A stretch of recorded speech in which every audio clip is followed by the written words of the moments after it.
Search कीजिए मेरा channel सनातन ज्ञान मंथन और सब्सक्राइब बटन और नोटिफिकेशन बेल को ऑन करना ना भूलें। इससे आपको हमारे चैनल से जुड़े सभी नए अपडेट मिलते रहेंगे।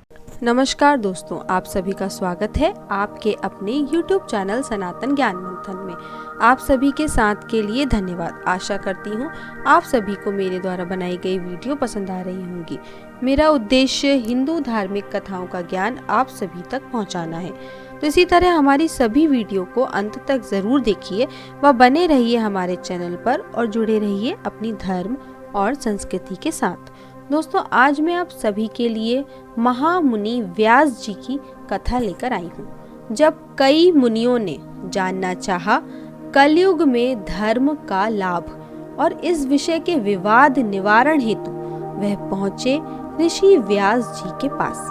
तो शुरू करते हैं फ्रेंड्स हमारी आज की धार्मिक कथा को। एक बार मुनियों में परस्पर इस विषय पे बड़ा विवाद हुआ कि किस समय का किया गया थोड़ा सा भी पुण्य अत्यधिक फलदायक होता है तथा कौन उसका सुविधा पूर्वक अनुष्ठान कर सकता है।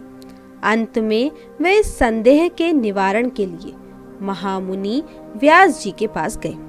उस समय ऋषि गंगा जी में स्नान कर रहे थे। ज्यों ही ऋषिगण वहां पहुंचे, व्यास जी डुबकी लगाते हुए ऋषियों को सुनाकर जोर जोर से बोले, कलयुग ही श्रेष्ठ है, कलयुग ही श्रेष्ठ है। यह कहकर वह पुनः जल मग्न हो गए। थोड़ी देर बाद जब वे जल से पुनः बाहर निकले तब शूद्र ही धन्य है, शूद्र ही धन्य है यूं कहकर फिर डुबकी लगाने लगे। इस बार जब वे जल से बाहर आए तब बोलने लगे, स्त्रियां ही धन्य हैं, स्त्रियां ही साधु हैं, उनसे अधिक धन्य कौन है। यह वाक्य बोलने लगे। तदंतर जब वे ध्यान आदि से निवृत्त हुए तब वे मुनिजन उनके पास आकर बैठ गए। वहां उन्होंने उनका अभिवादन किया और शांत होकर शुभ आगमन का कारण पूछा। ऋषियों ने कहा, हमें आप पहले ये बताइए कि आपने जो कलयुग ही श्रेष्ठ है, शूद्र ही धन्य है, स्त्रियां ही धन्य हैं, यह कहा, इसका आशय क्या है? यदि कोई आपत्ति ना हो तो पहले यही बतलाएं कि ये क्यों बोला आपने। तदंतर हम लोग अपने आने का कारण बताएंगे आपको। व्यास जी बोले, ऋषियों, जो फल सतयुग में 10 वर्ष तप करने पर ब्रह्मचर्य और धर्म आचरण करने से प्राप्त होता था, वही त्रेता में 1 वर्ष में और द्वापर में 1 मास तथा कलयुग में केवल 1 दिन में ही प्राप्त हो जाता है। इसी कारण मैंने कलयुग को श्रेष्ठ कहा। जो फल सतयुग में योग, त्रेता में यज्ञ और द्वापर में पूजा करने से प्राप्त होता है, वही फल कलयुग में केशव का नाम कीर्तन करने मात्र से ही मिल जाता है। ऋषियों, कलयुग में अत्यल्प श्रम, अत्यल्प काल में अत्यधिक पुण्य की प्राप्ति हो जाती है, इसलिए मैंने कलयुग को ही श्रेष्ठ कहा है। इसी प्रकार द्विज जातियों को उपनयन पूर्वक ब्रह्मचर्य का व्रत का पालन करते हुए वेद अध्ययन करना पड़ता है। तदंतर धर्मों के अनुष्ठान में बड़ा श्रम और शक्ति व्यय करनी होती है। इस प्रकार बड़े क्लेश से उन्हें पुण्य की प्राप्ति होती है। पर शूद्र तो केवल द्विजों की सेवा से ही प्रसन्न कर उन्हें अनायास ही कितने पुण्य को प्राप्त कर लेता है। और स्त्रियों को भी पुण्य केवल मन, वचन, कर्म से अपने पति की सेवा करने से ही प्राप्त हो जाता है।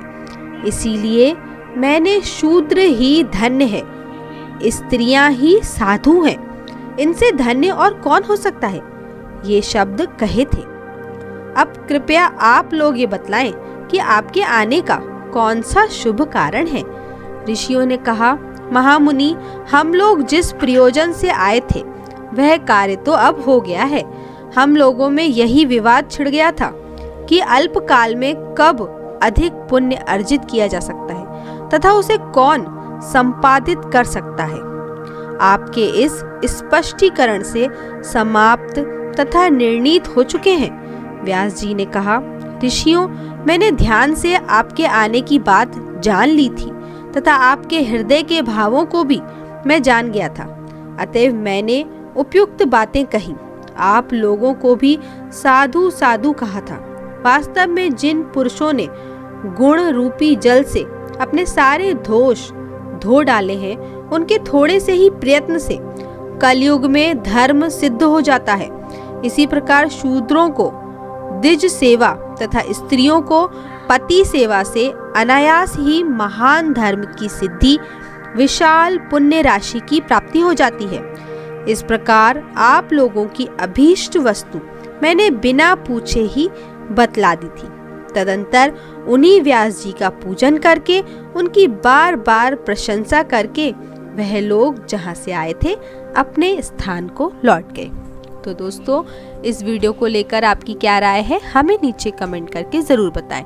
और अगर आपको ये वीडियो अच्छा लगा हो तो इस वीडियो को लाइक करें और ज़्यादा से ज़्यादा लोगों तक शेयर करें। और ऐसी ही और भी धार्मिक कथाओं के लिए सब्सक्राइब करें हमारे YouTube चैनल सनातन ज्ञान मंत्र और फेसबुक पर फॉलो करें हमारे पेज को। धन्यवाद दोस्तों।